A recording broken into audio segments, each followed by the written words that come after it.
Magandang araw. Ako si Kabatiran at nagbabalik sa part 2 ng mga politiko na sumuporta sa puganteng si Apollo Kibuloy o ang mga alagad ni Kibuloy. Huwag na tayo magpatumpit-tumpit pa. Simulan na natin ang pinakaunang politiko sa part 2 ng seryeng ito. Ang unang politiko ay walang iba kundi si Amy Marcos. May 10, 2019. Si Amy Marcos ay sinuportahan ni Pastor Apollo Kibuloy ng Kingdom of Jesus Christ noong siya ay tumakbong gobernador. At makikita pa rin ang post na ito sa X bilang ebidensya na sila ay may political connection ng puganting pastor. Kung kaya naman, grabe rin ang pagdepensa ni Amy sa pastor ngayon. February 29, 2024. Ang mga akusasyon kay Kibuloy ay talaga nga namang ikinalungkot ni Senator Amy Marcos. Naging mabait daw kasi ang pastor sa kanila. Sinasabi ng senator na aware daw sila sa kapangyarihan ng Kongreso at sa Senate para mag-issue ng subpoenas at yan ay isa raw sa fundamental power. Ngunit, aalahanin daw na ibinibigay dapat ang substantive at procedural na due process kasama na rin ang karapatan laban sa self-incrimination.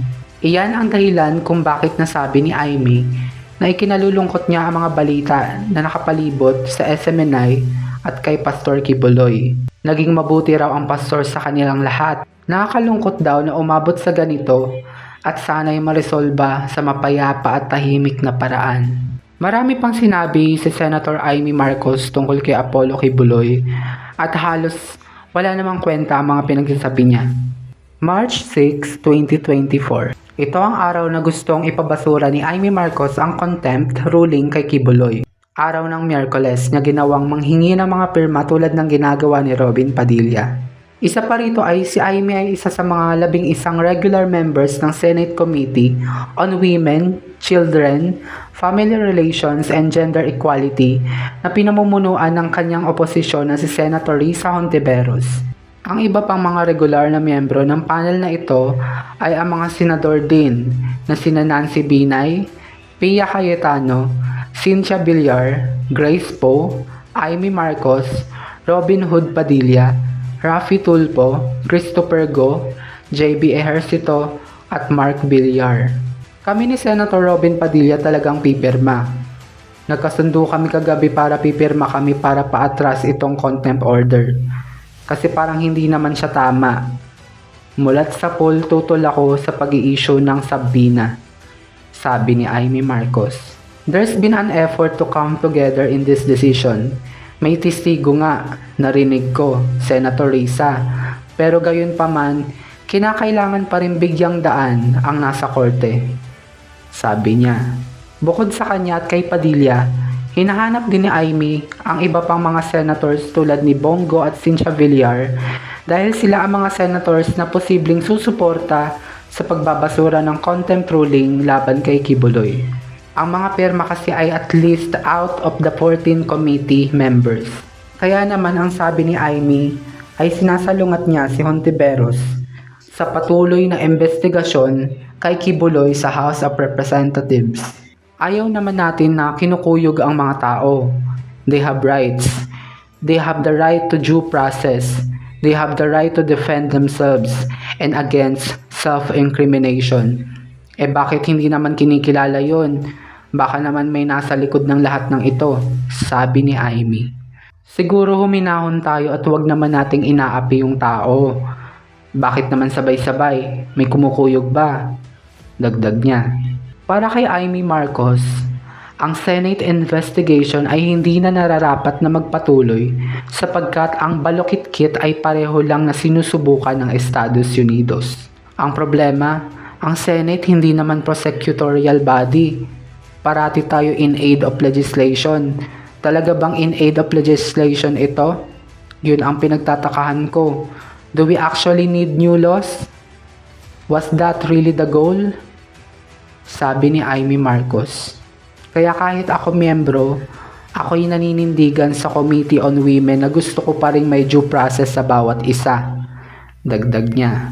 Ayon kay Senator Francis Tolentino na hindi kabilang sa mga membro ng Senate Committee on Women, kinumpirma niya na ang mga pahayag ni Amy Marcos ay nangangahulugang mayroong grupo na sinusubukang makalikom ng 8 pirma galing sa mga senador upang ibasura ang contempt ruling ni Risa Hontiveros. June 12, 2024. Nang labasan ng warrant si Quiboloy, sinabi ni Amy na para bang war zone ang nangyayari nang magpunta ang mga kapulisan para arestuhin ang puganteng pastor na si Quiboloy dahil sa mga kaso nitong pang-aabuso sa karapatang pantao. Nasa Davao City rin kasi si Amy kaya niya nasabi ang bagay na iyon. Aaminin ko, dumaan ako sa Davao eksakto noong araw na yon. Nandoon ako sa Davao at ako ay nasinda kasi ang dami-daming SWAT at CIDG sa airport. Isang katerba yung mga SAF batalyon. Nakita ko yung 2. 3 ba na Philippine National Police helicopter, may kasama pang drone. Sabi ni Amy sa isang press conference. Nagtataka rin siya na mayroong mga sniper sa tuktok ng building, kaya raw siya natakot. Talaga namang kinabahan siya ng todo at parang war zone ang Davao City noong araw na yun. Huwag nang idaan sa pananakot at sa karahasan, sabi ni Amy Marcos. Hindi ko alam kung paano ito nagagawang sabihin ng isang senator samantalang tahimik naman sila noong may extrajudicial killings at yung tatay niyang diktador noon. Sa isang panayam, hinihikayat ni Senator Amy Marcos na sumuko na lamang ng maayos ang pastor at nagbigay din siya ng mensahe sa PNP tungkol sa napakaraming pulis na pinadala nito sa Davao City. Ang isusunod nating politiko na sumusuporta kay Quiboloy ay walang iba kundi ang subdivision queen. Kilala niyo na siguro kung sino ito.